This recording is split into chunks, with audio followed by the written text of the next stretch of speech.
선생님, 진짜 신기해요. 양배추 몇 장 먹는 게 다인데, 속도 편하고, 밤에 푹 자고, 이게 되네요. 어제 저녁은 뭐 드셨어요? 갑자기 이상한 질문으로 시작해서 죄송합니다. 하지만 이 질문 생각보다 중요합니다. 요즘 식사 후에 이런 느낌 받으신 적 없으신가요? 밥을 먹고 나면 배는 부른데 뭔가 속이 더부룩하고 한두 시간 지나면 갑자기 피곤이 몰려오고 그러다 보면 저녁 먹기 전까지 계속 입이 심심해서 뭔가를 자꾸 찾게 되는 그런 하루 말입니다. 저는 내과 전문의로 30년 넘게 진료실에서 환자분들을 만나왔습니다. 올해 65인데요. 사실 저도 여러분과 똑같은 나이를 살아가고 있는 사람입니다. 의사라고 해서 특별한 게 아닙니다. 저도 아침에 일어나면 무릎이 뻣뻣하고 저녁 먹고 나면 소화가 예전 같지 않습니다. 그런데 최근 몇 년 사이 진료실에서 특히 자주 듣는 이야기가 있습니다. 선생님, 저 요즘 혈당이 자꾸 올라가요. 근데 약은 먹기 싫어요. 밥만 먹으면 속이 더부룩하고 가스가 차요. 아침에는 괜찮은데 저녁만 되면 기운이 하나도 없어요. 이런 말씀드립니다. 처음에는 각각 다른 문제라고 생각했습니다. 혈당은 혈당 관리, 소화는 소화제, 피로는 또 다른 검사. 그렇게 하나씩 따로 보다 보니 환자분들은 약만 늘어나고 증상은 조금 나아지다가도 금방 제자리로 돌아왔습니다. 그러다 문득 깨달았습니다. 이 모든 게 따로 노는 게 아니라 하나의 흐름이라는 걸요. 우리 몸은 기계처럼 부품을 갈아 끼우면 되는 게 아니라 모든 게 연결되어 있습니다. 특히 50대, 60대, 70대로 접어들면서 그 연결고리가 더 민감해집니다. 생각해 보세요. 아침에 식사를 하면 혈당이 올라갑니다. 그러면 췌장에서 인슐린이 나와서 혈당을 내립니다. 그 과정에서 위와 장이 움직이고 간에서 영양분을 처리하고 온몸의 세포가 에너지를 받습니다. 이 모든 과정이 매끄럽게 돌아가야 우리가 오늘 컨디션 괜찮네라고 느끼는 겁니다. 그런데 나이가 들면 이 흐름이 조금씩 느려집니다. 췌장도 예전만큼 빠르게 반응하지 않고 위장도 소화 속도가 느려지고 간도 피로 회복이 더뎌집니다. 그래서 똑같은 식사를 해도 20대 때와는 완전히 다른 느낌을 받는 겁니다. 그럼 뭘 어떻게 하라는 거예요? 이 질문 정말 많이 받습니다. 사실 저도 똑같은 고민을 했습니다. 의사니까 약을 처방할 수는 있지만 약만으로는 부족하다는 걸 알았습니다. 특히 아직 당뇨병으로 진단받지 않은 분들, 혈당이 살짝 높은 정도인 분들은 약을 먹기도 애매하고 그렇다고 아무것도 안 하기엔 불안한 상태였습니다. 그래서 오늘은 조금 다른 이야기를 해드리려고 합니다. 약이나 치료가 아니라 식사 흐름을 조금 더 부드럽게 만드는 방법에 대해서요. 거창한 게 아닙니다. 집에 있는 재료 하나로 식사 순서를 조금만 바꿔도 달라질 수 있는 이야기입니다. 여러분, 냉장고에 양배추 있으신가요? 양배추요? 하시는 분들 많으시죠? 네, 맞습니다. 오늘 주인공은 양배추입니다. 하지만 제가 양배추 먹으면 혈당이 뚝 떨어진다 이런 말씀 드리려는 게 아닙니다.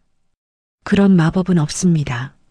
대신 30년간 환자분들을 만나면서 그리고 저 스스로 나이 들어가면서 깨달은 것들을 나누려고 합니다. 의학 교과서에는 없지만 진료실에서 실제로 효과를 본 분들의 이야기, 그리고 제 개인적인 경험까지 솔직하게 말씀드리겠습니다. 다음 30분 편하게 들으시면서 아, 나도 이거 한번 해볼까? 하는 생각이 드신다면 그걸로 충분합니다. 강요도 없고 정답도 없습니다. 그냥 한 사람의 이야기로 들어주세요. 시작하겠습니다. 지난달 일입니다. 72세 되신 김 여사님이 진료실에 오셨습니다. 정기 검진 결과를 보러 오신 건데 혈당 수치가 조금 높게 나왔습니다. 공복 혈당이 115 정도였는데 정상은 100 미만이니까 애매한 상태였죠. 당뇨병으로 진단하기엔 이르지만 그렇다고 안심하기엔 신경 쓰이는 수치입니다. 제가 물었습니다. 요즘 식사는 어떻게 하세요? 김 여사님 대답이 이랬습니다. 뭐, 평범하게 먹죠? 아침은 밥에 국, 반찬 몇 가지. 점심도 비슷하고, 저녁은 조금 든든하게 먹고요. 근데 선생님, 요즘 밥만 먹으면 배는 부른데 속이 더부룩하고 한두 시간 지나면 또 배가 고파요. 그래서 자꾸 과자를 찾게 돼요. 이 말씀을 들으면서 저는 바로 알았습니다. 혈당 문제만이 아니라는 걸요. 김 여사님의 하루는 이랬습니다. 아침에 밥을 드시면 혈당이 급하게 올라갑니다. 그러면 몸에서 인슐린을 많이 내보내서 혈당을 낮춥니다. 그 과정에서 오히려 혈당이 너무 떨어져서 두세 시간 후에 허기가 집니다. 그래서 또 간식을 먹고 그러면 다시 혈당이 오르고 이게 하루 종일 반복되는 겁니다. 제가 물었습니다. 식사하실 때 채소는 많이 드세요? 그럼요. 나물도 먹고 김치도 먹죠. 그런데 밥이랑 같이 드세요? 당연하죠. 밥 먹을 때 반찬이랑 같이 먹는 거 아닌가요? 여기서 제가 설명을 드렸습니다. 채소를 드시는 건 정말 좋으신데요. 순서를 조금만 바꿔보시면 어떨까요? 밥 먹기 전에 채소를 먼저 드시고 그 다음에 밥을 드시는 거예요. 김 여사님 표정이 의아해지셨습니다. 그게 무슨 차이가 있어요? 설명을 드렸습니다. 채소에는 식이섬유가 많습니다. 이 식이섬유가 위장에 먼저 들어가면 소화 과정에 영향을 줄 수 있다는 이론이 있습니다. 그 다음에 밥이 들어오면 탄수화물이 좀 더 천천히 분해될 수 있고 혈당도 덜 급하게 오를 수 있다는 거죠. 물론 개인차가 크고 모든 분에게 같은 효과가 나타나는 건 아닙니다.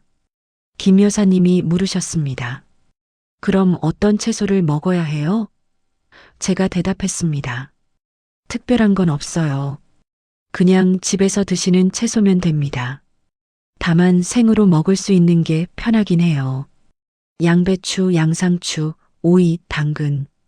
이런 것들이요. 양배추요? 그냥 찢어서 먹으면 돼요? 네, 그냥 씻어서 한 줌 정도 먹고 밥 드시면 됩니다.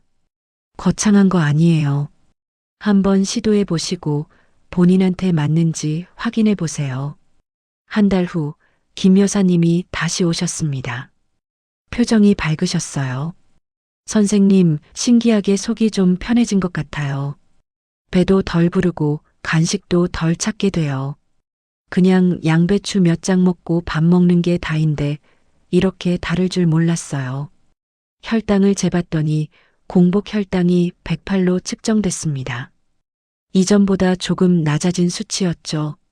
물론 이것이 순전히 식사 순서 때문인지 그 한 달 동안 다른 생활 습관이 바뀐 건지 혹은 계절적 요인이나 개인 컨디션의 변화인지는 명확히 알 수 없습니다. 개인차가 크고 여러 요인이 복합적으로 작용했을 가능성이 높습니다. 하지만 중요한 건 김 여사님이 스스로 편안함을 느끼셨다는 점입니다. 그리고 특별한 부작용이나 불편함 없이 일상에서 쉽게 실천할 수 있는 방법이었다는 거죠. 이 일을 계기로 저는 비슷한 상황에 계신 분들께 같은 제안을 드리기 시작했습니다. 그중 절반 정도는 별 차이 못 느꼈어요 라고 하셨고 절반 정도는 확실히 속이 편해졌어요 라고 하셨습니다. 제 경험상 50%의 확률이면 시도해 볼 만한 가치가 있다고 생각합니다. 다시 한번 강조드립니다. 오늘 말씀드린 내용은 의학적 치료나 처방을 대체할 수 없습니다. 혈당이 높거나 당뇨병이 있으신 분은 반드시 의사의 진료를 받으시고 처방받은 약은 절대 임의로 중단하지 마세요. 양배추는 보조적인 식습관 개선 방법일 뿐입니다. 그런데 여기서 한 가지 질문을 드리고 싶습니다. 채소가 좋다는 건 다들 아시잖아요? 맞습니다. 누구나 알고 있습니다. 의사가 아니어도 영양학을 공부하지 않아도 채소가 건강에 좋다는 건 상식입니다. 그럼 왜 안 먹을까요? 왜 밥상에 채소가 있는데도 혈당은 올라가고 속은 더부룩하고 컨디션은 떨어질까요? 여기에 함정이 있습니다. 우리는 채소를 먹기는 먹습니다. 김치도 먹고 나물도 먹고 샐러드도 가끔 먹습니다. 하지만 대부분 밥이랑 같이, 국이랑 같이, 반찬이랑 같이 먹습니다.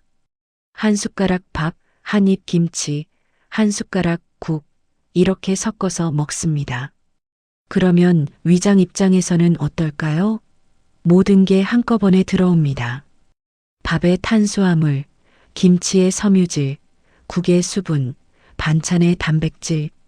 위장은 이걸 동시에 처리해야 합니다. 그러다 보니 탄수화물은 빠르게 분해되고 혈당은 급하게 오를 수 있고 섬유질의 역할은 제한적일 수 있습니다. 그래서 중요한 건 무엇을 먹느냐보다 어떻게 먹느냐입니다. 같은 양배추라도 밥이랑 같이 먹으면 그냥 반찬이지만 밥 먹기 5분 전에 먼저 먹으면 조금 다른 역할을 할 수 있습니다. 물론 이것도 개인차가 있고 모든 분에게 같은 효과가 나타나는 건 아닙니다. 그럼 왜 진작 이런 걸 안 알려줬어요? 이 질문도 많이 받습니다. 솔직히 말씀드리면 의사들도 최근에야 이 부분에 주목하기 시작했습니다. 예전에는 혈당이 높으면 약 드세요. 소화가 안 되면 소화제 드세요. 이렇게 증상별로 약을 처방하는 데 집중했습니다. 하지만 요즘은 다릅니다. 특히 고령 인구가 늘어나면서 약만으로는 해결되지 않는 문제들이 많다는 걸 알게 됐습니다. 약을 먹어도 계속 불편하고 약을 늘리면 부작용이 생기고 그렇다고 안 먹으면 수치가 나빠지고 그래서 요즘 의학계에서는 생활 습관을 정말 중요하게 봅니다. 무엇을, 언제, 어떻게 먹느냐가 약만큼이나 때로는 약과 함께 병행했을 때 더 좋은 결과를 낼 수 있다는 걸 깨닫고 있습니다. 그렇다면 구체적으로 어떻게 해야 할까요? 양배추가 정말 도움이 될까요? 모든 사람에게 맞을까요? 주의할 점은 없을까요? 지금부터 하나씩 풀어보겠습니다. 오늘 제가 드릴 이야기는 크게 세 가지입니다. 첫 번째, 왜 나이가 들수록 식사 후에 불편함을 느끼는지 그 이유를 알아보겠습니다. 혈당, 소화, 에너지가 어떻게 연결되어 있는지 이해하시면 그래서 내가 이런 느낌을 받았구나 하고 납득하실 수 있을 겁니다. 두 번째, 양배추가 왜 자주 언급되는지 그 배경을 설명드리겠습니다. 양배추에는 식이섬유뿐 아니라 여러 성분이 있는데 이게 식사 흐름을 부드럽게 하는데 도움이 될 수 있다는 의견들이 있습니다. 물론 만병통치약은 아닙니다. 하지만 시도해 볼 만한 근거는 있습니다. 세 번째, 실제로 어떻게 적용할 수 있는지 현실적인 방법을 알려드리겠습니다. 거창하게 샐러드를 만들 필요도 없고 특별한 조리법도 필요 없습니다. 그냥 냉장고에서 꺼내서 씻어서 먹으면 됩니다. 다만 언제, 얼마나 먹느냐가 중요합니다. 여기서 한 가지 분명히 말씀드립니다. 오늘 제가 드리는 이야기는 치료가 아닙니다. 이미 당뇨병 진단을 받으셨거나 약을 드시고 계신 분들은 절대 약을 끊으시면 안 됩니다. 이건 약을 대체하는 방법이 아니라 생활 습관 차원에서 도움이 될 수 있는 방법입니다. 그리고 모든 사람에게 맞는 건 아닙니다. 어떤 분은 효과를 보시고 어떤 분은 별 차이를 못 느끼십니다. 심지어 일부는 오히려 배에 가스가 차거나 불편하다고 하십니다. 그럴 때는 바로 중단하시면 됩니다. 억지로 하실 필요 없습니다. 저는 의사지만 동시에 여러분과 같은 나이를 살아가는 사람입니다. 교과서에 나온 정답을 알려드리는 게 아니라 진료실에서 실제로 경험한 것들, 그리고 제 개인적인 시행착오를 나누는 겁니다. 편하게 들으시고 도움이 되는 부분만 가져가시면 됩니다. 자, 그럼 본격적으로 시작해 보겠습니다. 먼저 많은 분들이 오해하고 계신 부분부터 짚어보겠습니다. 흔한 오해 3분. 양배추 먹으면 혈당이 떨어진다더라. 이 말, 인터넷에서 정말 많이 보셨을 겁니다. 심지어 양배추즙 한 컵이면 혈당이 뚝 떨어진다. 양배추가 췌장을 살린다. 이런 표현까지 있습니다. 솔직히 말씀드리면 이건 과장입니다. 양배추를 먹는다고 혈당이 급격하게 떨어지지 않습니다. 췌장을 살린다는 표현도 의학적으로 맞지 않습니다. 췌장은 한번 손상되면 회복이 매우 어렵습니다. 양배추가 그걸 고칠 수는 없습니다. 그럼 양배추는 소용없는 걸까요? 아닙니다. 다만 우리가 기대하는 방식이 잘못됐을 뿐입니다. 양배추는 혈당을 낮추는 식품이 아니라 혈당이 급하게 오르는 걸 완화하는 데 도움이 될 수 있는 식품입니다. 이 차이가 중요합니다. 설명을 드리겠습니다. 밥을 먹으면 탄수화물이 포도당으로 분해되어 혈액으로 들어갑니다. 이때 혈당이 오릅니다. 정상적인 반응입니다. 문제는 얼마나 빠르게, 얼마나 높이 오르느냐입니다. 젊었을 때는 혈당이 빠르게 올라도 췌장이 빠르게 반응해서 인슐린을 내보냅니다. 그래서 혈당이 금방 정상으로 돌아옵니다. 하지만 나이가 들면 췌장 반응이 느려집니다. 혈당은 빠르게 오르는데 인슐린은 천천히 나옵니다. 그러면 혈당이 한동안 높은 상태로 유지됩니다. 이게 반복되면 어떻게 될까요? 혈관이 손상되고 췌장은 더 지치고 결국 당뇨병으로 이어질 수 있습니다. 그래서 중요한 건 혈당이 급하게 오르지 않도록 하는 겁니다. 양배추가 여기서 역할을 할 수 있다는 이론이 있습니다. 식이섬유가 소화 과정에 영향을 줄 수 있다는 거죠. 다만 이것이 모든 사람에게 동일하게 작용하는지, 얼마나 유의미한 차이를 만드는지는 개인차가 매우 큽니다. 또한 식이섬유만으로 혈당 관리가 되는 것은 절대 아닙니다. 그럼 양배추를 많이 먹으면 더 좋은 거 아니에요? 이것도 오해입니다. 양배추를 많이 먹는다고 효과가 배가 되지 않습니다. 오히려 너무 많이 먹으면 배에 가스가 차고 소화가 안 되고 불편할 수 있습니다. 적당량이 중요합니다. 또 하나 오해가 있습니다. 양배추즙을 먹으면 더 좋다는 생각입니다. 양배추즙도 나쁘진 않지만 즙을 만드는 과정에서 식이섬유가 많이 걸러집니다. 섬유질이 빠지면 효과가 줄어듭니다. 차라리 생으로 씹어 먹는 게 낫습니다.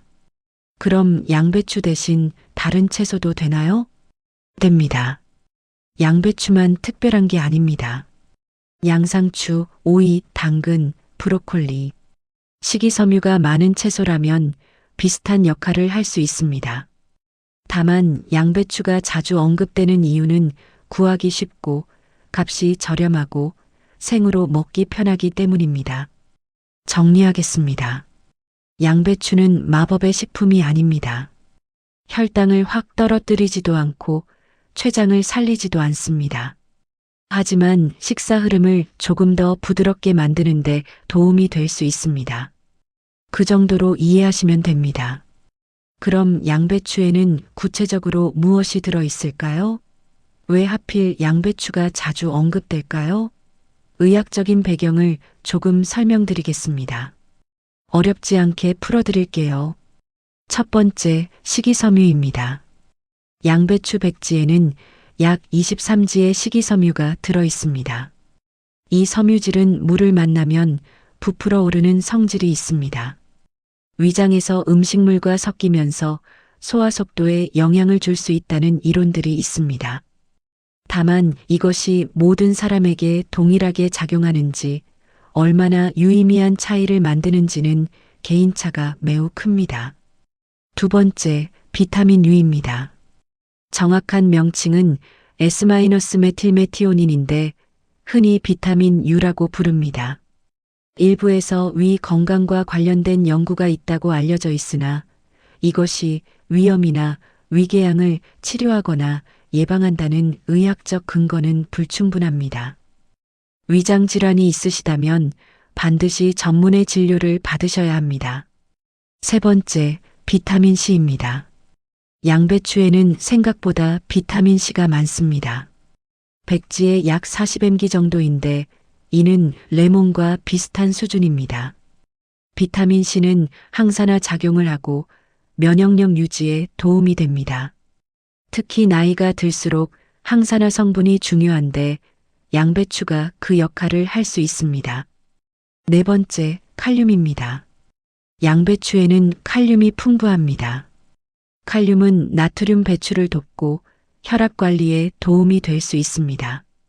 고혈압이 있는 분들한테 좋을 수 있습니다. 다만 신장 기능이 안 좋은 분들은 칼륨 섭취를 조심해야 하니 그런 경우엔 의사와 상담하셔야 합니다.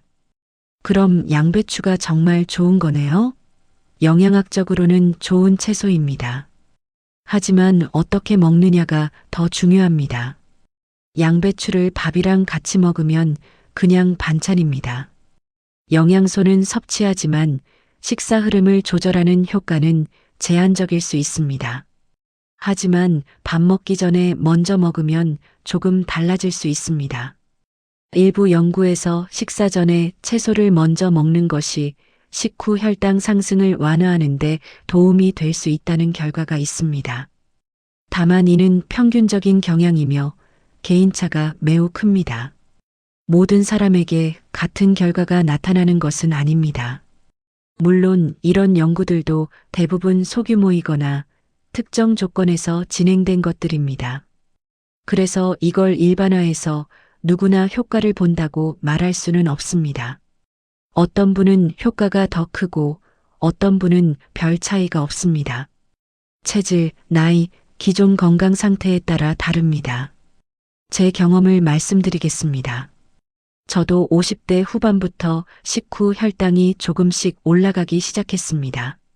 공복 혈당은 정상이었지만 식후 2시간 혈당이 14만 150까지 올라갔습니다. 정상은 140 미만이니까 경계선이었죠. 처음엔 밥을 줄였습니다. 효과는 있었지만 배가 고팠습니다. 그래서 다른 방법을 찾다가 환자분들한테 권하던 채소 먼저 먹기를 제 자신한테 적용했습니다. 식사 5분 전에 양배추를 한 줌 먹고 그 다음에 평소처럼 식사했습니다. 3개월 후 제 식후 혈당을 재봤더니 이전보다 조금 낮게 측정됐습니다. 하지만 이것이 양배추 때문인지 그 외 다른 생활 습관 변화 때문인지 계절적 요인 때문인지는 확실히 알 수 없습니다. 이는 어디까지나 한 개인의 경험일 뿐이며 의학적 근거로 삼을 수 없다는 점을 분명히 말씀드립니다. 무엇보다 좋았던 건 식후에 졸리거나 피곤한 느낌이 조금 줄어든 것 같다는 점입니다. 물론 이것도 주관적인 느낌이고 플라시보 효과일 수도 있습니다. 다시 한번 강조드립니다. 오늘 말씀드린 내용은 의학적 치료나 처방을 대체할 수 없습니다. 혈당이 높거나 당뇨병이 있으신 분은 반드시 의사의 진료를 받으시고 처방받은 약은 절대 임의로 중단하지 마세요. 양배추는 보조적인 식습관 개선 방법일 뿐입니다. 하지만 모든 방법에는 주의할 점이 있습니다. 양배추도 마찬가지입니다. 누구에게나 좋은 건 아닙니다. 지금부터 말씀드리는 부분은 꼭 확인하시고 해당되시면 시도하지 마시거나 의사와 상담하세요. 첫 번째, 갑상선 기능 저하증이 있는 분들입니다. 양배추에는 고이트로겐이라는 성분이 있습니다. 이 성분은 갑상선 호르몬 생성에 영향을 줄 수 있습니다. 이미 갑상선 기능이 낮은 분들이 양배추를 과도하게 먹으면 증상에 영향을 줄 가능성이 있습니다. 그럼 갑상선 문제 있으면 절대 안 먹어야 하나요? 절대는 아닙니다. 소량은 괜찮습니다. 다만 매일 많은 양을 먹는 건 피하는 게 좋습니다. 그리고 익혀 먹으면 고이트로겐 함량이 줄어드니 생으로 먹는 것보다는 살짝 데쳐 먹는 게 낫습니다. 갑상선 질환이 있으시면 반드시 담당 의사와 상담하세요.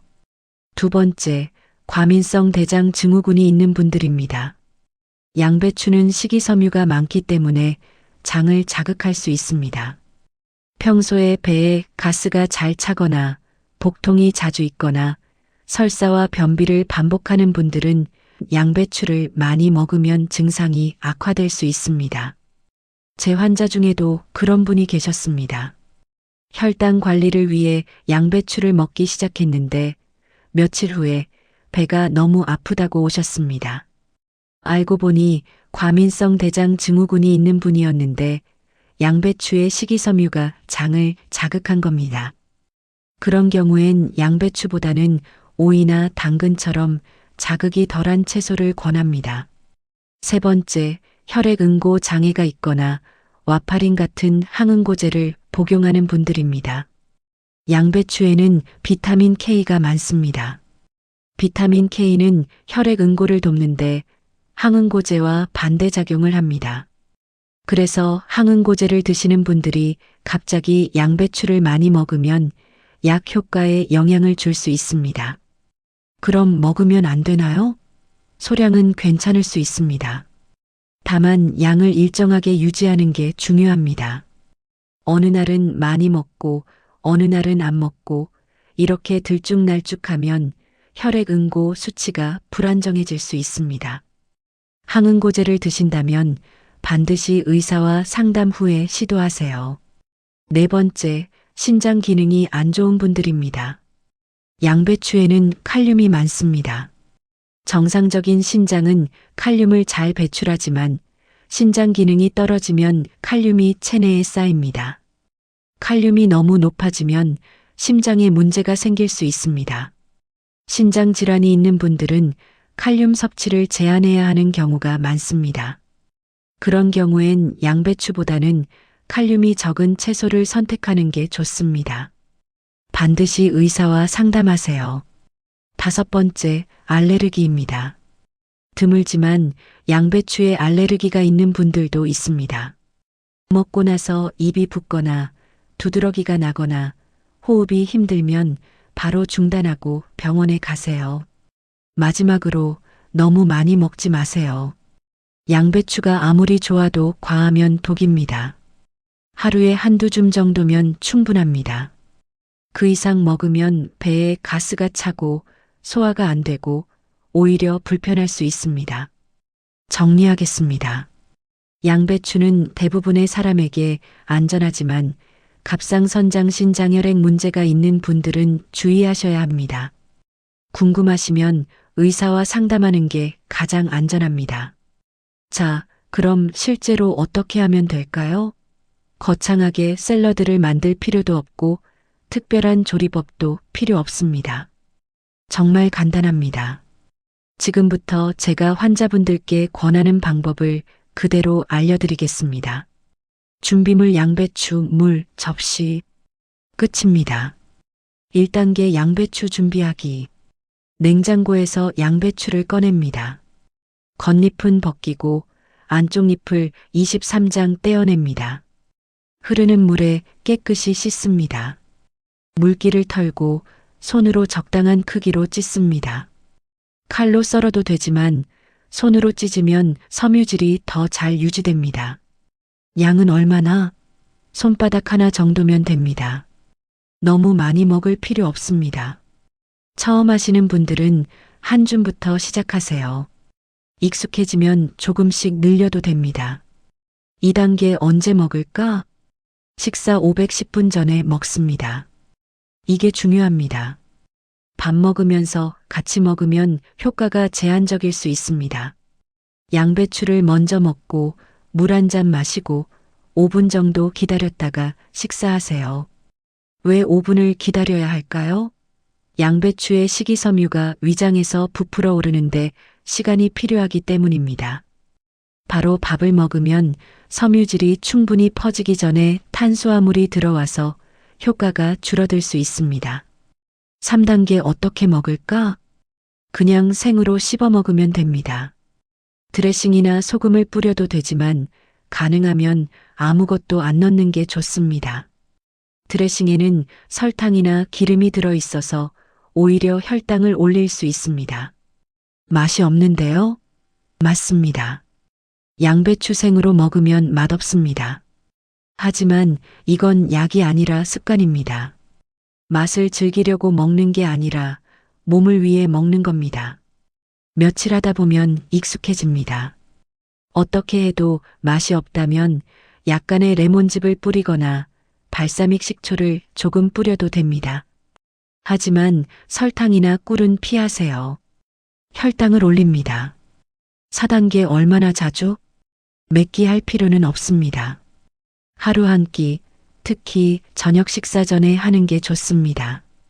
왜 저녁일까요? 저녁은 하루 중 가장 든든하게 먹는 식사입니다.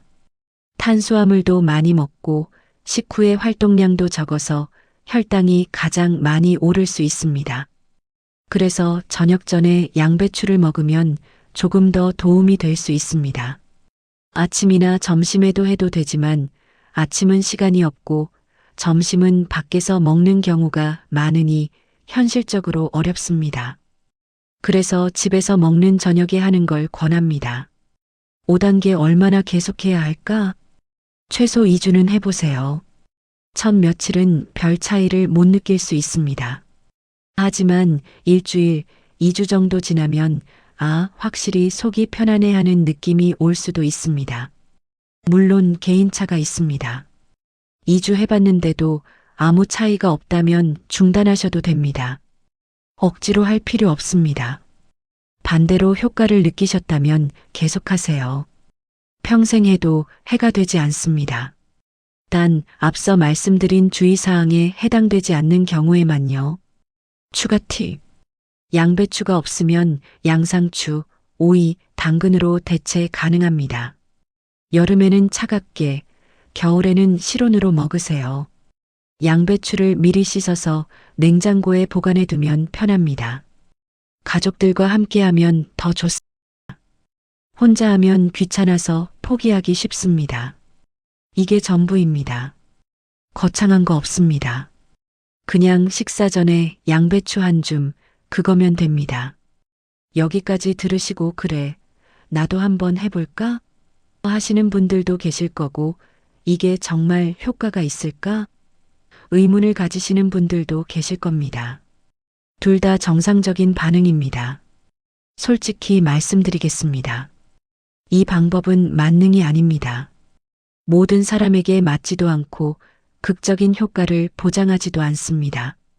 제가 30년간 진료하면서 느낀 건 사람마다 몸이 정말 다르다는 겁니다. 같은 약을 먹어도 어떤 사람은 효과가 좋고 어떤 사람은 부작용만 생깁니다. 같은 음식을 먹어도 어떤 사람은 소화가 잘 되고 어떤 사람은 배탈이 납니다. 양배추도 마찬가지입니다. 제 경험상 양배추 먹기를 시도한 분들 중 약 50%는 확실히 속이 편하고 컨디션이 좀 나아진 것 같다고 합니다. 약 30%는 잘 모르겠다, 별 차이가 없는 것 같다고 합니다. 약 20%는 배에 가스가 차거나 오히려 불편하다고 합니다. 즉, 절반 정도는 도움을 받고 절반 정도는 효과가 없거나 맞지 않습니다. 그래서 시도는 해볼 만하지만 기대는 적당히 하는 게 좋습니다. 효과를 보는 분들의 공통점이 있습니다. 평소에 밥을 많이 드시는 분, 식후에 혈당이 급하게 오르는 분, 소화가 느리고 속이 더부룩한 분, 식후에 졸리거나 피곤한 분, 이런 분들은 양배추 먹기를 시도해 볼 만합니다. 반대로 이미 식사량이 적거나 혈당이 정상이거나 소화가 잘 되는 분들은 큰 차이를 못 느낄 수 있습니다. 그리고 중요한 건 이건 보조입니다. 양배추만 먹고 밥을 계속 많이 먹으면 소용없습니다. 운동도 안 하고 술도 많이 마시고 스트레스도 받으면서 양배추만 먹는다고 건강해지지 않습니다. 양배추는 전체 생활 습관 중 하나의 요소일 뿐입니다. 적당한 식사량, 규칙적인 운동, 충분한 수면, 스트레스 관리. 이 모든 게 함께 이루어져야 효과가 있습니다.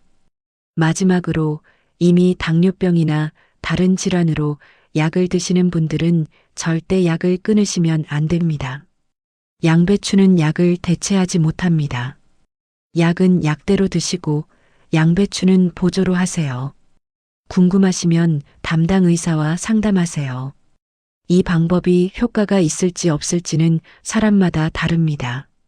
제가 말씀드린 사례들은 소수의 개인 경험이며 과학적으로 검증된 치료법이 아닙니다. 혈당 관리나 소화 문제로 고민이시라면 인터넷 정보나 개인 경험담에 의존하지 마시고 반드시 의료 전문가와 상담하시기 바랍니다. 정리하겠습니다. 양배추 먹기는 시도해 볼 만한 방법입니다. 하지만 만능은 아니고 개인차가 큽니다. 기대는 적당히 하시고 2주 정도 해보신 후에 본인한테 맞는지 판단하세요. 오늘 30분 가까이 긴 이야기를 들어주셔서 감사합니다. 사실 오늘 제가 드린 이야기의 핵심은 양배추가 아닙니다. 나이가 들어도 내 몸을 돌볼 수 있다는 것, 그게 핵심입니다. 우리는 평생 누군가를 돌봤습니다. 자식, 부모, 손주, 늘 남을 먼저 생각했습니다. 그러다 보니 정작 내 몸은 뒷전이었습니다. 이 나이에 뭘 그냥 참고 살지 이렇게 생각하며 지냈습니다. 하지만 이제는 나를 돌볼 시간입니다. 비싼 건강식품이나 병원 시술이 아니어도 됩니다. 그냥 식사 전에 양배추 한 줌, 그것만으로도 작은 변화를 시도해 볼 수 있습니다. 중요한 건 나도 건강할 자격이 있다고 생각하는 마음입니다. 오늘 저녁 식사 준비하시면서 양배추를 한번 꺼내보세요. 씻어서 한 줌 먹고 5분 기다렸다가 평소처럼 식사하세요. 거창한 거 없습니다. 그냥 해보는 겁니다.